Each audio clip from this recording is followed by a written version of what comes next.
केरल की नर्स के जीवन को लेकर चिंतित लोगों के लिए एक अच्छी खबर है। 16 जुलाई को उन्हें दी जाने वाली फांसी फिलहाल टाल दी गई है और ये मुमकिन हो पाया है भारत के ग्रैंड मुफ्ती कंतापुरम AP अबू बकर मुस्लियार की पहल की वजह से। उन्होंने कैसे किया, इसकी पूरी खबर देखिए हमारी इस वीडियो में। आदाब, मैं हूँ आपके साथ अमीना माजिद और आप देख रहे हैं आवाज द वॉइस।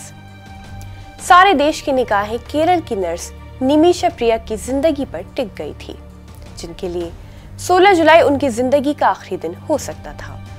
लेकिन भारत के ग्रैंड मुफ्ती AP अबू बकर ने अपनी पहल से इसे फिलहाल टालने में कामयाबी हासिल की है। नर्स निमिषा प्रिया को बचाने के लिए अंतिम पलों की बातचीत चल रही है। निमिषा प्रिया 2017 में अपनी यमनी बिजनेस पार्टनर के कत्ल के लिए वहां की अदालत ने दोषी ठहराया था और उन्हें मौत की सजा दी गई थी। इस सजा के मुताबिक उन्हें 16 जुलाई को फांसी दी जानी थी। निमिषा प्रिया की फांसी को फौरी तौर पर टालने में जिस शख्सियत यानी कंतापुरम AP अबू बकर मुस्लियार की भूमिका है, वो एक बेहद सम्मानित सुन्नी मुस्लिम विद्वान माने जाते हैं और अब देश भर की निगाहें उन पर आकर टिक गई हैं। इस मामले में उन्होंने पीड़ित परिवार के साथ हस्तक्षेप करने के लिए यमन के सबसे प्रभावशाली सूफी नेताओं में से एक शेख हबीब उमर से सीधे संपर्क किया था। उनकी कोशिश रंग लाती दिख रही है। यमन के सूफी नेताओं शेख हबीब के प्रतिनिधियों ने हबीब अब्दुल रहमान अली मशहूर भी शामिल हैं। अब वो पीड़ित तलाल अब्दु मेहदी के परिवार के साथ बातचीत कर रहे हैं। ऐसा पहली बार हुआ है जब पीड़ित यमनी परिवार का कोई करीबी सदस्य बातचीत के लिए आगे आया है। इससे शरीय कानून के तहत माफी देने का रास्ता खुल गया है। इधर निमिषा के वकील सुभाष चंद्र KR के मुताबिक उनका पहला मकसद फांसी को टालना और अगर पीड़ित परिवार ब्लड मनी यानी सजा के बदले पैसे की पेशकश को मंजूर करने के लिए राजी होता है तो फिर वो रकम जुटाना है।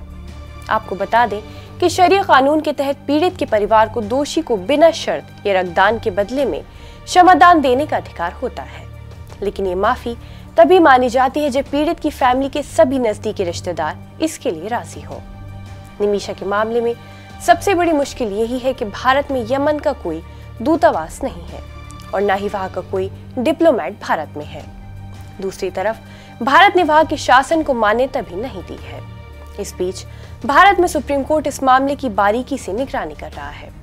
इस मामले की अगली सुनवाई 18 जुलाई को होगी और निमिषा की मां इस समय चल रही चर्चाओं में सहयोग के लिए एक सामाजिक कार्यकर्ता के साथ यमन में है। असल में आपके लिए जानना जरूरी होगा कि निमिषा प्रिया आखिर इस स्थिति में पहुंची कैसे। असल में 2017 में निमिषा एक अपमानजनक स्थिति में फंस गई थी और उनके कारोबारी साझेदारी ने उनका पासपोर्ट रख लिया। अपना पासपोर्ट वापस पाने के लिए उन्होंने अपने यमनी बिजनेस पार्टनर तलाल अब्दु मेहदी को केटामाइन का इंजेक्शन लगा दिया था, जिसका वो डोज जानलेवा साबित हुआ और मेहदी की जान चली गई। निमिषा पर यमन की अदालत में मुकदमा चला और उन्हें 2020 में दोषी ठहराया गया और मौत की सजा सुनाई गई। 2023 में यमन की आला काउंसिल ने भी उनकी अपील खारिज कर दी और अब भारत के ग्रैंड मुफ्ती के हस्तक्षेप ने आशा की किरण जगाई है।